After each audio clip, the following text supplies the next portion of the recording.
the next game. Now, so this is hotly rumored and leaked earlier. So this is Team Ninja and then Square coming together to make a game that's inspired by Final Fantasy 1 in an action RPG style called Stranger of Paradise Final Fantasy Origin. Now, the demo came out. It failed. Like, you know, the demo when it landed, it didn't work. It was broken and wouldn't launch on people's PS5s and consoles. Corrupted. Now, we both have a PS5, Mike and I. I downloaded it, and Swinny did instruct us, Dictator Swinny, that we needed to play this game. Yep. I requested because I could not. Requested. I did not dictate. Kind of said you play it. But it would be cool if someone is not dictating. I think it was more along the lines of you're off the podcast if you don't play this game. No, my life was a bit chaotic, so I couldn't get around to it. Ah, damn, I did. Did you play it? I did play it. Oh, how would you think of it? I thought it was okay. I must admit, I wasn't. I thought the gameplay was quite solid. Okay. Really enjoyable gameplay. Absolutely enjoyable gameplay. It almost felt like a weird. Nioh is a good approximation, maybe. It's not quite Sekiro. It's not quite a Dark Souls game, obviously. Nothing like that. It's a lot more action-y. Pretty fast-paced. Good, solid gameplay. But it didn't click for me. I don't know. I don't know if it's because I've got way too much other stuff to play to commit to something like this or what it was. Or the aesthetic, it's really dark and it just... the part where I guess they throw you into it. I don't know if it's in mid-game, start of the actual game when it comes out. I don't know exactly where it is. And the other thing is, and maybe this is again a thing about time, is it throws all these mechanics at you straight away. And there's a little tutorial at the very start, and you kind of have to remember all the different, I can do this, and I can parry this thing, and I can do this, and I'll block with this. And a lot of it is intuitive. But it's one of those you really need to get into it and remember how to do certain things. Because I was dying. I died probably about 5-6 times. Oh, wow. Until I stopped playing the game, yeah.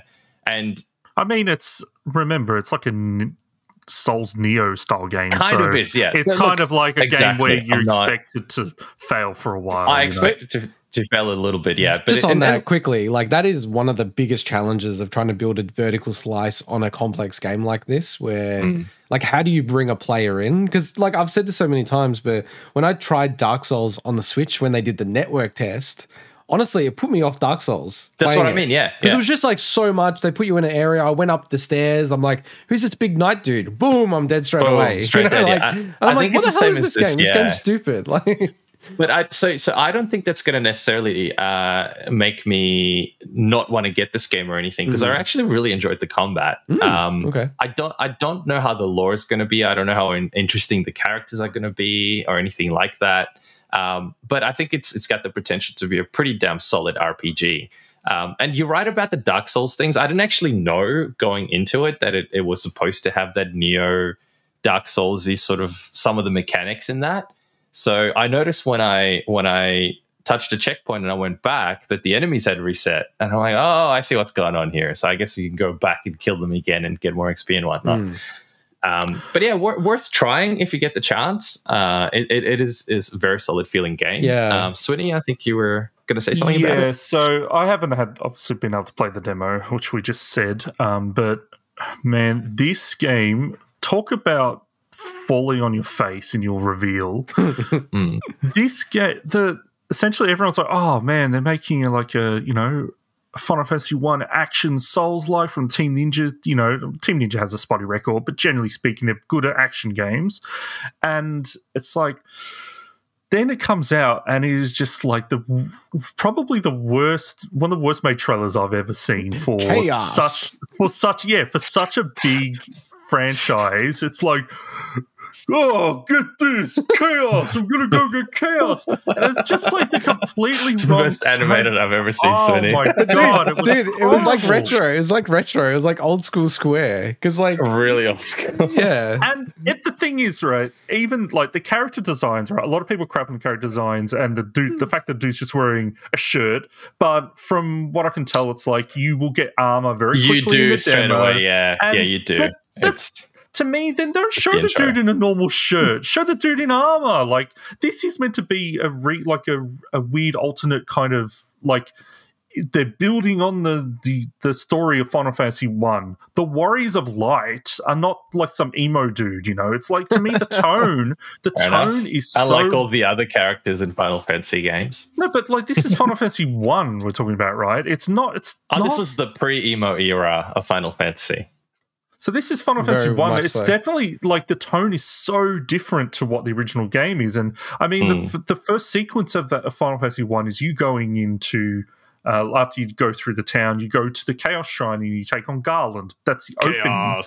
That's the opening of Final Fantasy 1. And now they've turned it into some ridiculous thing that is a very Team Ninja, especially like Ninja Gaiden and stuff. But the thing is, by all accounts, they really turned a lot of people around with the demo. There's a lot of people that love the demo. Oh, dude, it's very solid, So I'm super pumped to try this eventually. I think that it'll probably end up being a good game. I just hope that and I don't think they did, but I hope they chose the worst parts to include for that trailer, because some of that stuff was so hokey. It's and maybe the worst part for the demo as well.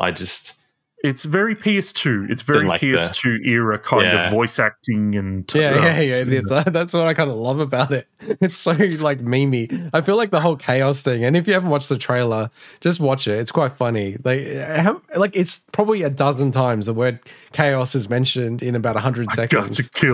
I gotta kill chaos. I'm here for chaos. I'm chaos. It's just like hi, chaos.